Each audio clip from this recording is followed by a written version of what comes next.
Alright.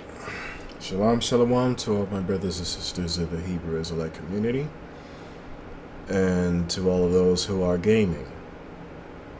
Regardless of your creed, of your nationality, as long as we can enjoy gaming and having fun, that's all I care about. Is exactly what I could have said, except the fact that I just can't help but seem disconnected from the gamer world. This gamer world is a nice world to be in. You know, you can play exactly as many games as possible. You're living life. I wouldn't even go as far as to say you're living life inside of a game. There's life that's more important outside of that game. So let's say I'm doing a live stream and I'm having fun, and then suddenly I get a random encounter inside of the game where I am in the middle of a PvP match or something like that, going against someone who just so happens to be a so-called white man or white woman, I mean, regardless of what the case may be. And I couldn't help but notice that there are numerous things that is problematic with the gamer world. One, when these individuals have an altercation with me, is usually unprovoked. At the same time, it is provoked because of the fact that they understand who I am and what I do and what I talk about. But for the main reason they are provoked by me is because they understand that I am by blood a Hebrew Israelite by the tribe of, it doesn't really matter, just as long as the fact that they understand I'm a Hebrew Israelite. Any so-called black person, a native or a Hispanic person, will get this encounter in real life or in the game world. It doesn't really matter. Regardless of the matter, you're still forced to deal with these people on a very, very hateful and racial matter. It doesn't end, doesn't matter where I go. I'm dealing with Edomites that pop up randomly on a PvP live stream or something like that of the matter. What do? They address me as nigger or wetback, regardless of what the case may be. It's just constant this and that and this and that and all that other madness. And they also assume that I should shut the fuck up because I'm making commentary, which people like to hear. I mean, you want to hear things where it relates to you, or you just simply want to have fun altogether. And that's exactly what I want to do, is have fun.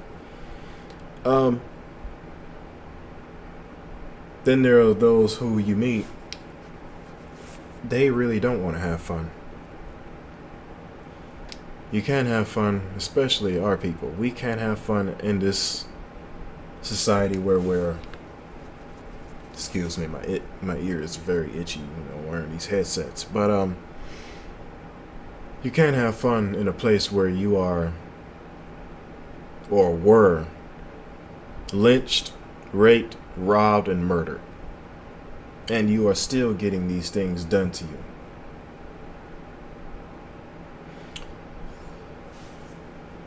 They say racism isn't around no more, but for some strange reason, they just won't stop bringing the word up. Okay, so let's say if it's not around anymore, why is there still racial tension? According to the Bible, racial tension will always be around, so as long as we are going to stay within the same vicinity of you so-called white people. And by we, I mean the blacks, natives, and Hispanics being around you when we're supposed to be segregated, not congregated, meaning together. We're supposed to be segregated. We're supposed to split and to stay away from your people. Not that, I would want to call your people a people after Moses called you a no people, and God calls you spittle, of a drop of a vessel, meaning you're spit. In comparison to us, you're nothing. This is in the words of the Heavenly Father himself. Not mine. the Bible.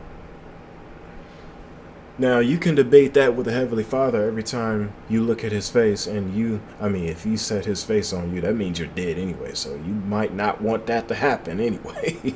Let's get that straight. Anytime anyone fears the Heavenly Father, they don't even really want to address not even his name, the things he spoke of, or his book, or even his people at times.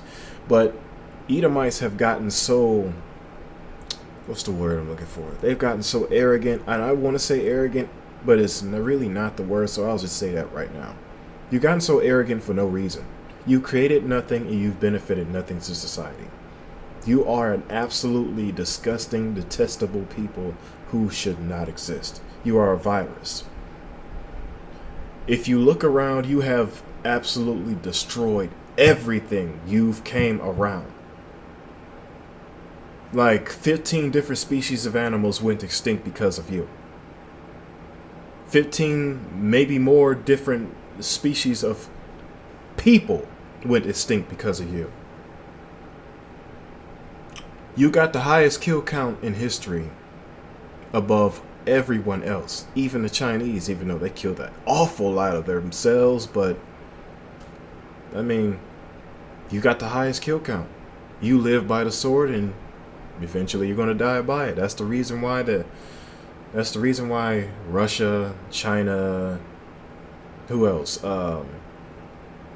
Iran, hell, even your own allies, by which I speak of the United States of America, your own allies want to nuke you off the face of the planet. They're tired of you. Everyone's tired of her. Even your own race of people are tired of you.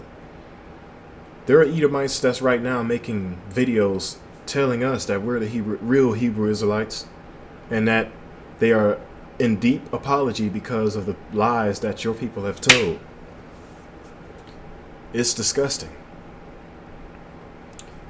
It's disgusting this is going on, and for some strange reason, it just won't stop because you exist. It's really not my problem of what happens to you, but it becomes my problem whenever you take what's going to happen to you in account, that where you come into my zone, disturb my peace, had me go out of character to address you, so that I will start making videos like this. This didn't have to happen, but apparently it has to. It has to, in a sense where you have decided in your arrogance to approach me and my people and to do the atrocities you have done and get away with it and feel like that nothing is going to happen to you in an account. So this is what I'll say. I am up in arms and ready to get this race war started. This being said, I advise all blacks, I advise all Native American Indians, I advise all Hispanics to get back into this Bible and keep all of the commandments that have been given to you by the Heavenly Father, Yahweh himself. This is my decree to you.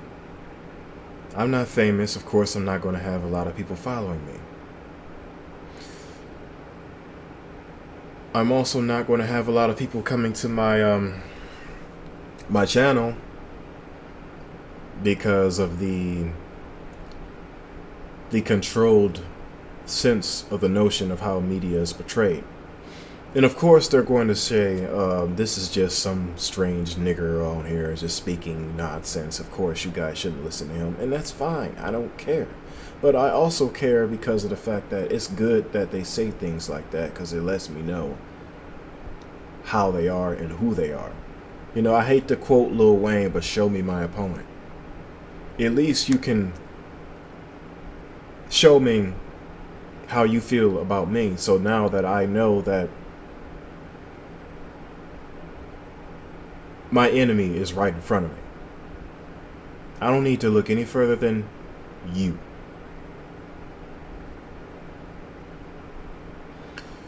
As you can see, I've been training myself to the bone, to the flesh. I'm going to proceed to get it even bigger and even stronger. But not just carnal, but in a spiritual sense. That being said, anytime you want to battle, let's get it. Enough is enough, and I've already wasted enough air, hot air, speaking to you people. In fact, I don't want to say anything to you. Sure, we may conduct businesses together whenever we working on the same field or whatnot, but we're never going to be the same people, and you know that. But for some strange reason, you find it in your mentality or in your ignorance to want to try to congregate yourselves with the people that you have done these atrocities to, and you feel like you're exempt from the punishments that you've done. We're suffering from our forefathers' punishments. What the hell makes you think you're exempt?